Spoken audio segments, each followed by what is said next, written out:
A sales rep left my company to return to his native country. Till that he left behind an uncashed paycheck with the explicit instructions that is be used to buy pizza for everyone. You best graceful exit stories. Reddit.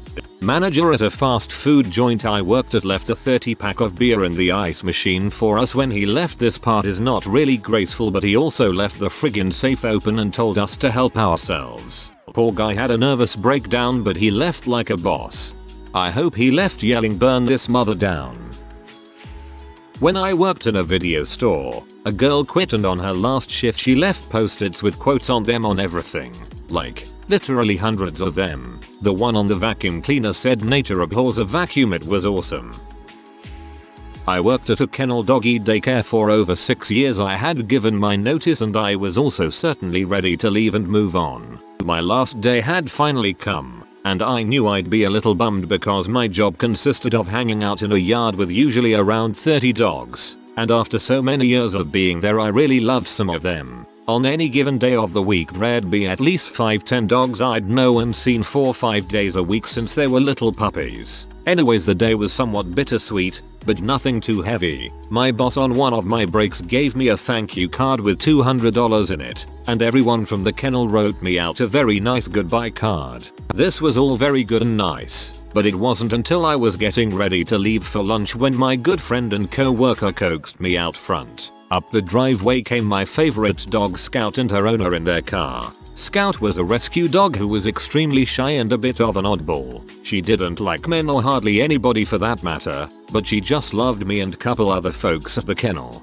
So the owner first gets a couple of people from the kennel to carry in about $100 worth of old Chicago pizza for everyone to eat, and then puts down the hatch on her Subaru so Scout and I can all sit for a bit. She then handed me a little homemade scrapbook entitled A Scout Story for Will that entailed the tough life Scout had, and was penned through Scout's eyes. Through pictures and words, the scrapbook led to the idea that some of things Scout used to be terrified of were now her best things. The book ended with thanks for being one of my best things, and then a final picture of with Scout looking out a window with a little thought bubble that said by Will. It was so sweet. And it wasn't until the last 2 pages my day had changed from bittersweet to waterfalls out my eyeballs. But to top even that in the fact that the owner had already brought tons of pizza, she also gave me $4.25 gift certificates to Old Chicago for myself to keep.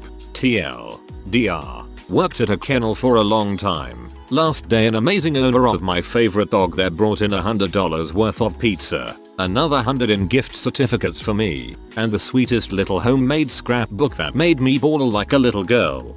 Oh frick, now I'm crying. I bought red swingline staplers in bulk at Amazon and handed them out to my favorite co-workers. A few were confused but most loved it. I'd love you forever if I was your co-worker, haha. One of my first real jobs was at a car wash owned by an old friend of my mom's. This guy was a super curmudgeon, funny as heck, and didn't really give a dang about what people thought. For example, on day 1, he sat me down and said, "Kid, someone at some point told you that the customer is always right. That person was full of crap." After I had worked there about a year, he retired and sold the car wash. On his last day, he did what everyone everywhere dreams about doing on their last day on the job. He told everyone exactly what he thought of them. Customers would come in, and he'd say, "You know, you were always in butthole, and I hated it when you came in to get your car washed," or "I've been looking down your shirt for the last 5 years." It was an inspiration. Only one I can remember. I was working at a sporting goods automotive store with a fairly large staff, around 35-40 people. One of the guys in automotive was gay, not flamboyantly, but it was pretty obvious. He was middle-aged, portly, but an extremely nice guy who was a genius in terms of cars. He had been with his partner for nearly 2 decades, and they were quite happy. However, our new general manager was a total B, and she made comments about his homosexuality for nearly a month. He tried not to show it, but I could tell it was hurting him. Then, his partner's company suddenly exploded financially, in a good way. Massive bonuses, huge raises, very cool things happening. The two of them decide that they now have the money to move to Vermont, get married for real, and basically retire. So at a store meeting, my automotive friend says he has an announcement. He tells us that after many years with our company, he's retiring, effective immediately. He thanks us all for being good people to work with. We were. He was a cool guy, and that he enjoyed his time here. He then took off his name tag, walked over to the GM, and stood there for a moment. He then held his arm straight out in front of him, and dropped the name tag on the floor. His hand then rotated, arm still out, and morphed into the most perfectly formed middle finger I have ever seen. He then spoke 5 words, very quietly. "Frick you, you hateful bee." He then turned, and walked out the door, head high, and haters gonna hate strutting. The rest of us were silent, as the GM turned bright red and stormed off to her office. Then we laughed and cheered. TLDR. Gay co-worker gets harassed by a bee of a GM. His partner gets rich. Co-worker tells GM what she is and walks out in style. At my old workplace I worked with a lot of Romanian people. I am of Finnish descent, and though I never learned the language fluently, I learned how to bake a lot of the food. But there is this sweet bread dessert which in Finnish is called pula. However, in Romanian pula, 1 L instead of 2, but it is pronounced the same, means dong. It was customary at our workplace to bring in sweets to the lunchroom if you had a big occasion, birthday, promotion, last day etc. So I made a few loaves of pula and had a great time telling everyone to eat my pula. Pula is amazing.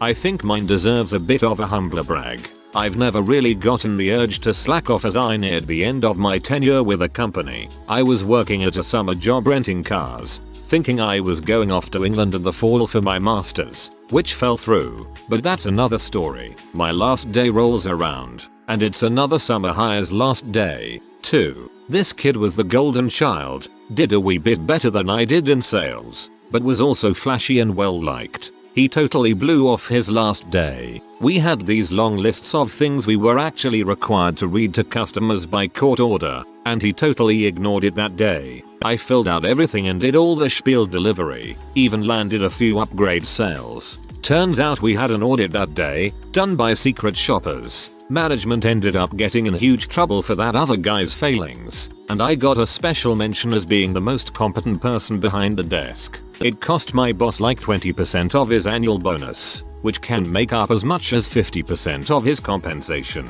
So yeah, huge hit financially. When I returned from my failed British trip 2 months later, I was offered a rehire and immediate promotion to management, in part based on that last day. So even if you think you're moving halfway across the world, don't burn your goddamned bridges.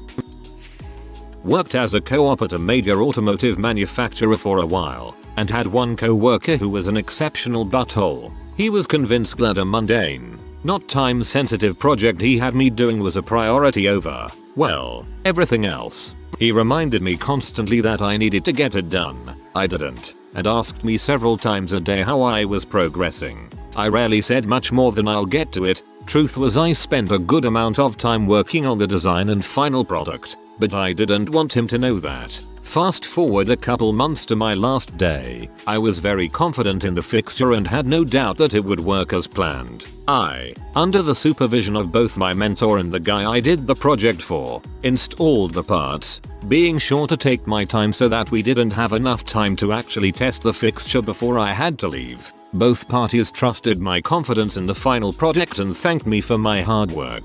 Later that day, my mentor apologized to me for how much of a jackass the other guy was throughout the whole process. A few weeks later, I spoke with the other co-op who worked alongside me for the term. He explained to me that the fixture didn't work, not even close, and of course the guy overseeing the project was not the least bit happy about the whole thing. He now had a very short time to completely redo the fixture from scratch and make it work himself. My mentor thought it was the funniest crap ever, even though the blame ultimately fell on him. The next day, I gave my mentor a call and told him what happened. I intentionally had designed the fixture so that it could be installed backwards, and if installed that way it simply couldn't function. It was installed backwards in a very deliberate move. I wanted to pee that guy off. During his lunch break, he unbolted the fixture, flipped everything around, bolted it back down and tested it. Everything fit like a glove. No adjustments needed. It was my last day working for Toys R Us. I was 18 and I was just about to move out to Vancouver for school. It just so happened that on my last day of work the big head honchos from Toys R Us head office were doing a store inspection. They pretty much were seeing how good service was and how we kept the store and everything. So they were doing it all day. Every supervisor is running around making sure everything is perfect and my supervisor disappears, leaving me in charge of representing my section of the store, our zone, or the electronics section if you prefer. Now, I am a very timid girl, but when they come around I do everything perfectly, explain everything perfectly, and even impressed them by politely excusing myself to go ask if a customer who had just arrived needed any assistance. I talked to them and by the end the store manager was giving me the biggest thumbs up I had ever seen. Then they turned to me and said Snowy. Obviously they said my first name because I had my name tag on. You really know your stuff here. We've never been so impressed by someone so young before. You were polite, helpful, and considerate in your explanation so that we could understand. Then they looked at the manager and said this girl sounds like she's supervisor material. I was very flattered and I smiled at them and said oh, but today is my last day here. Next week I am moving to Vancouver. Then one of the guys says, my office is in Vancouver, if you ever need a job at the Toys R Us there we would love to give you a job. Then they left and I finished the shift with a giant bear hug from my manager. She said you kicked that inspections butt and punched me in the arm. I loved that Toys R Us. They were all great and everyone was friends there, except my supervisor who showed up after they had left. She just said oh did they come already? She later got into trouble. I heard from a co-worker for not being there with me. TLDR. Impressed a bunch of head honchos, made my store look good, and showed up my flaky supervisor. I had an employee quit on me once. I own a small company in TX and had 3 employees at the time working for me. We weren't making much really, just enough to keep all 4 of us employed. When my friends and I started the company we divided our income into different percentages. At the end of it all, it came out to 30k for me, 29k, 28k, and 27k. We also made the pact that if we went up in sales, we would divide the sales as bonuses or save up to hire a part-time etc. Long story short, the partner who was making 28k ended up leaving because he got a great business opportunity with a company in Maine and we basically moved everyone up the line. 27 made 28, 28 made 29 etc. And we hired a 4th person to help out with the business.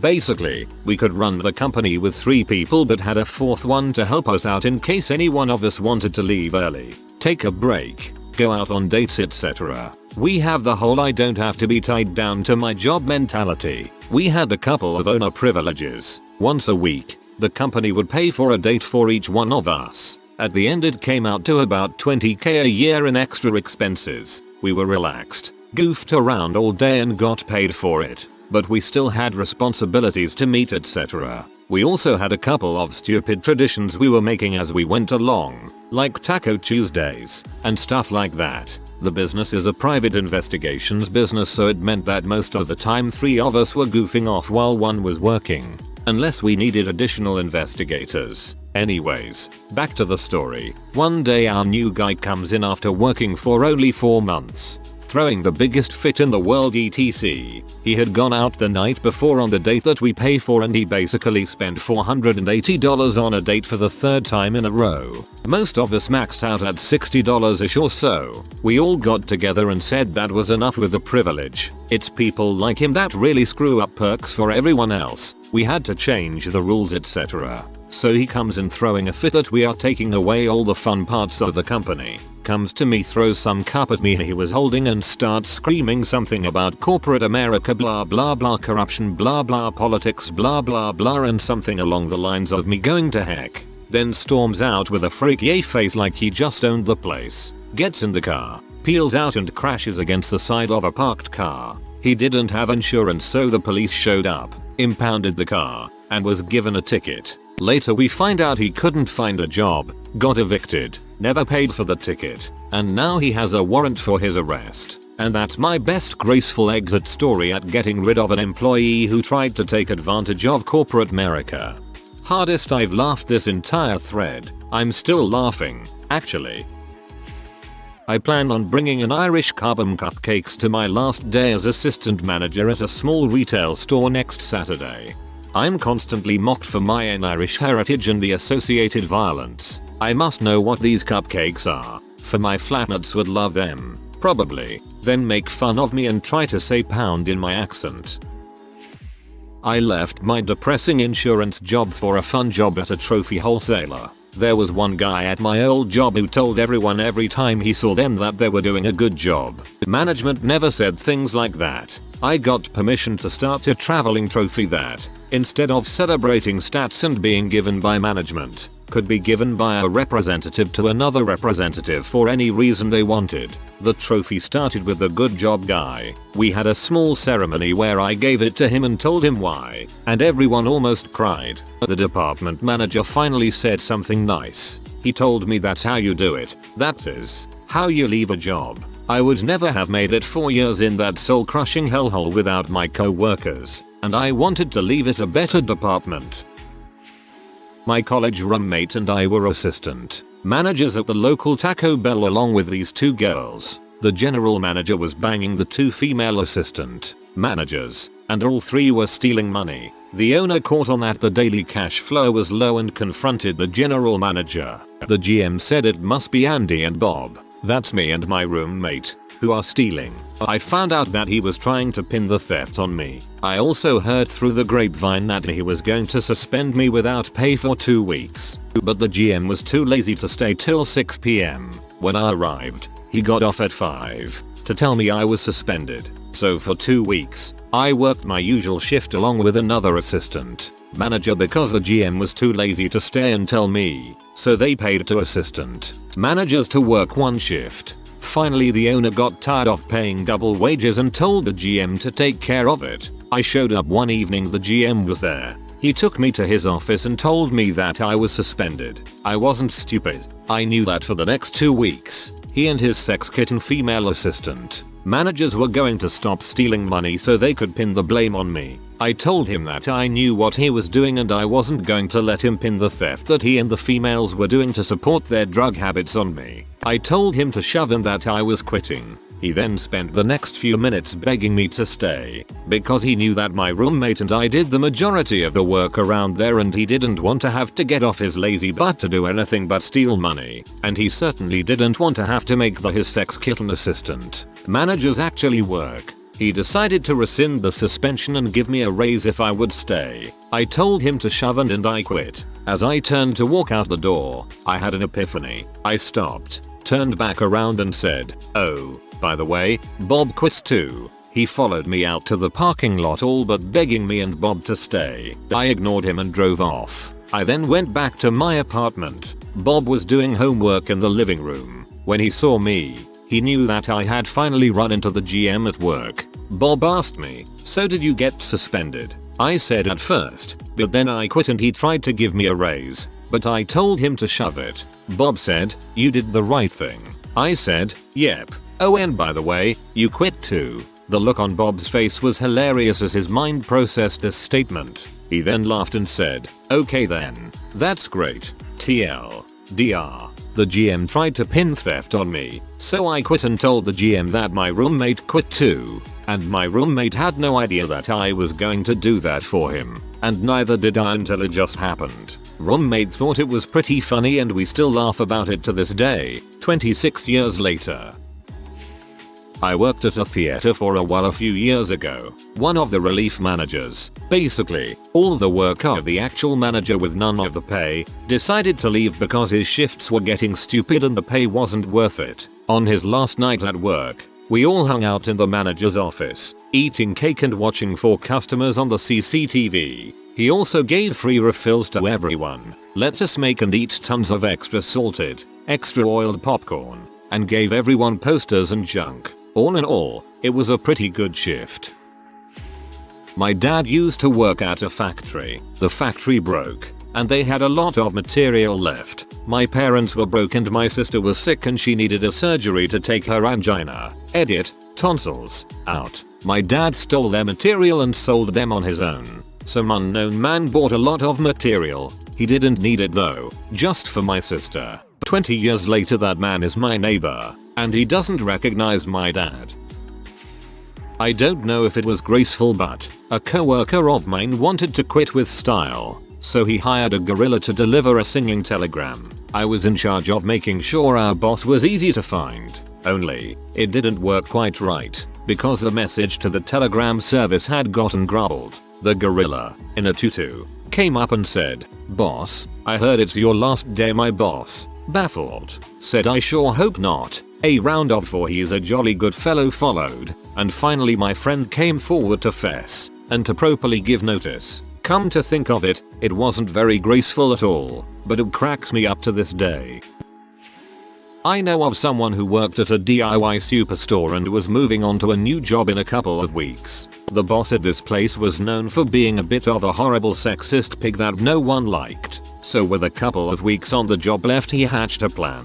He managed to persuade the boss to put him in charge of planting a new flower bed on the big grass space in front of the store. He did this and then left his job about a week later. After a couple of weeks, once the flowers had a chance to grow, in huge letters written across the big space of grass in front of the store in flowers was "Sexist pig is 80 with a small penis." Not an incredibly creative sentence, but I think its delivery spoke volumes. There's something about the word T written in flowers which brings a smile to the face. Sexist pig was not what was written in the flowers. It was his name. Replace it with a name at your own accord. Your boss's maybe, if it makes you feel better.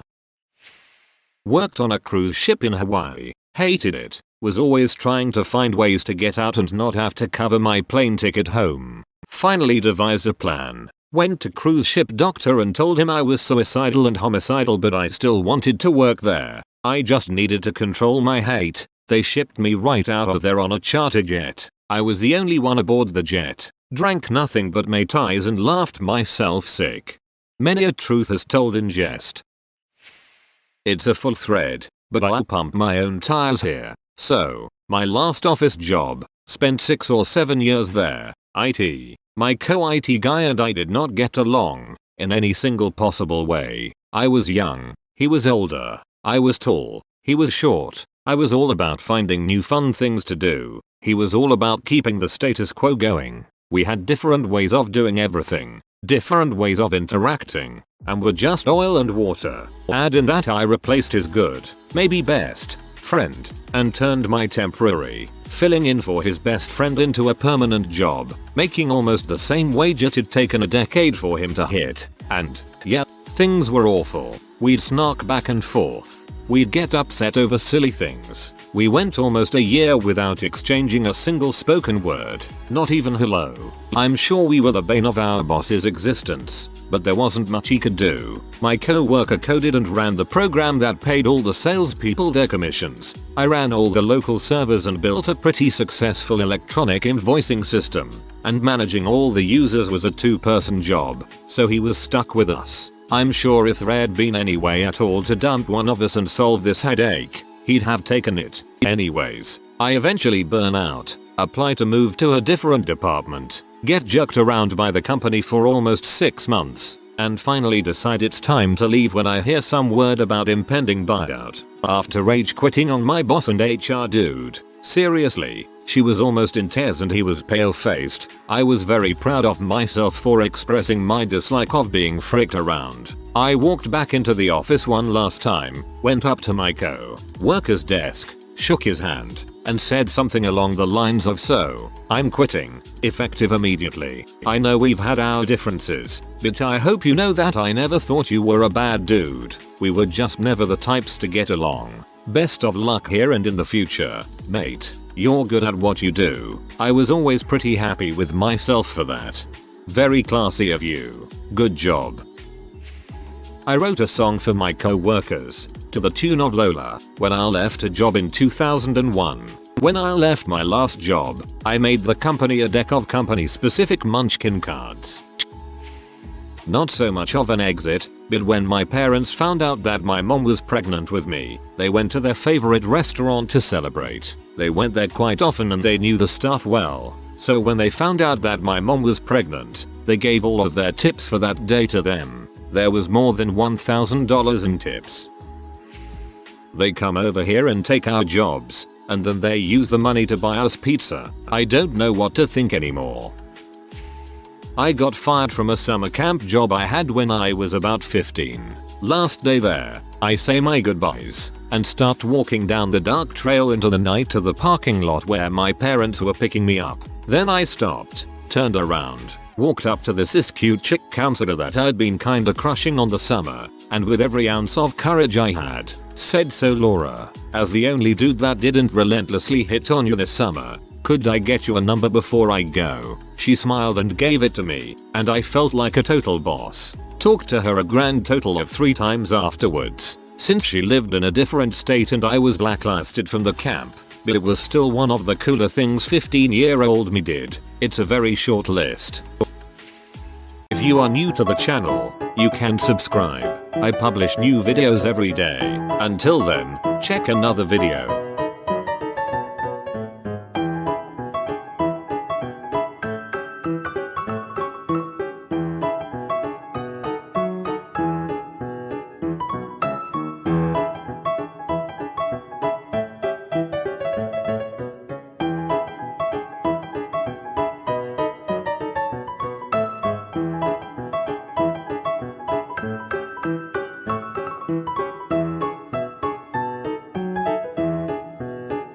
Bye for now.